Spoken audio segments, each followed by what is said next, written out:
जी हाँ, तो बिल्कुल ये तो तय बात ही थी कि स्वैग से करेंगे सबका स्वागत और लेके प्रभु का नाम, दोनों का कंपैरिजन होना ही था और होगा भी।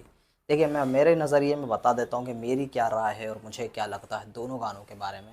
तो देखिए, कोई भी सॉन्ग ऐसा नहीं है कि हर तरीके से अच्छा होगा दूसरा सॉन्ग बुरा होगा। हम साइड बाय साइड एक एक चीज़ पर पर्टिकुलर जो सॉन्ग को अंदर होती है उन सारी चीज़ों के ऊपर हम डिस्कशन करेंगे। देखिए, सबसे पहले मैं विजुअलाइज़ करने की बात कर लेता हूँ। तो सॉन्ग को जो विजुअलाइजेशन अगर आप देखें, जो पिक्चराइज़ किया गया है, तो वो दोनों ही सॉन्ग बहुत ही बढ़िया किए गए। उसमें दोनों ही सॉन्ग को मैं कहूँगा एक तरह से 50-50% दोनों को कहूँगा। दोनों के पास 50-50% मार्क्स है। मुझे नहीं लगता कि आप किसी को भी कह सकते कि इसको ज़्यादा अच्छा विजुअलाइज़ किया और इसको कम किया गया।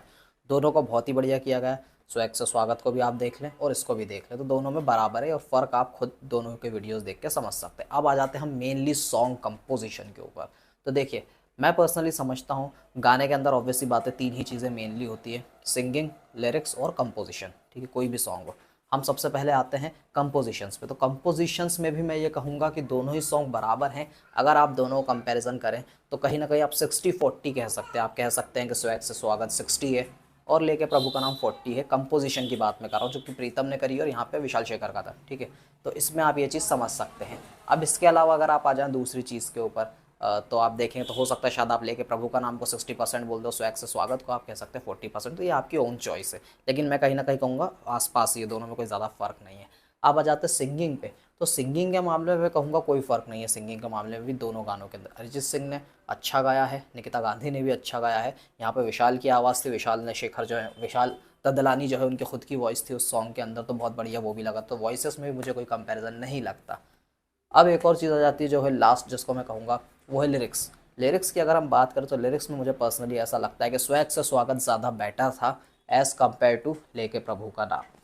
स्वैग से स्वागत सॉन्ग के लिरिक्स हमें, आप सभी को मालूम होगा, बहुत ही ज़्यादा फेमस और सबसे ज़्यादा लिरिक्स देते हुए मिलते रहे हमेशा से, और अच्छे अच्छे गानों में दिए इरशाद कामिल।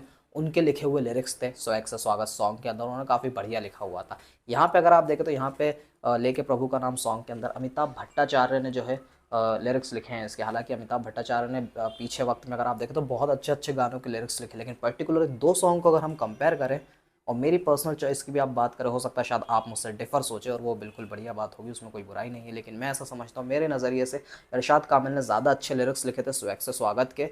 लेके प्रभु के नाम का जो लिरिक्स है जो अमिताभ भट्टाचार्य ने लिखे, ये और बेहतर हो सकते थे, या शायद इरशाद कामिल लिखते तो और अलग बात हो जाती। मेरी पर्सनल चॉइस अगर आप मुझसे पूछे तो मैं हमेशा से कहता रहा हूँ कि मुझे नज़र लगता है सिनेमा के नज़रिए से अगर आप देखें तो लिरिक्स लिखने के मामले में, सॉन्ग्स में, प्लेबैक सिंगिंग में, अगर आप जो भी सॉन्ग सुनते हैं उनमें इरशाद कामिल बहुत अच्छे लिरिक्स लिखते रहे हमेशा से। आप देख लीजिए, आप उस ज़माने से आप चले जाए, पहले से चले जाएँ, इवन रॉकस्टार में भी 2011 में उन्होंने क्या गज़ब के म्यूज़िक लिखे हुए, और आप हर फिल्म में उनकी उठा के देख लीजिए, बहुत अच्छा लिखते रहे हैं सॉन्ग्स।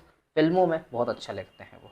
ऐसे उनकी पोइट्री देखे तो मुझे कुछ ऐसी ज़बरदस्त नहीं लगती, लेकिन सॉन्ग्स बहुत अच्छे लिखते रहे हैं। अमिताभ भट्टाचार्य के कंपैरिजन में मुझे वो ज़्यादा बेहतर लिरिसिस्ट लगते हैं। तो मुझे लगता है इस मामले में आप कह सकते हैं कि ओवरऑल अगर हम सारे सॉन्ग को कंपेयर करें तो मैं ऐसा समझता हूँ कि आप 60% समथिंग कहेंगे स्वैग से स्वागत को, और 40% पे ओवरऑल में अगर आप देखें तो 40% में आप रखेंगे लेके प्रभु का नाम। तो ये दोनों सॉन्ग का क्रिटिकली मैं कहूँगा बारीकी से एक एक चीज़ों का कंपैरिजन है, जो कि मेरे नज़रिए से ये है। बाकी आप क्या सोचते हो और आपको क्या लगा सॉन्ग स्वैग से स्वागत और इस दोनों के बीच में, मुझे नीचे कमेंट्स करके ज़रूर बताइए।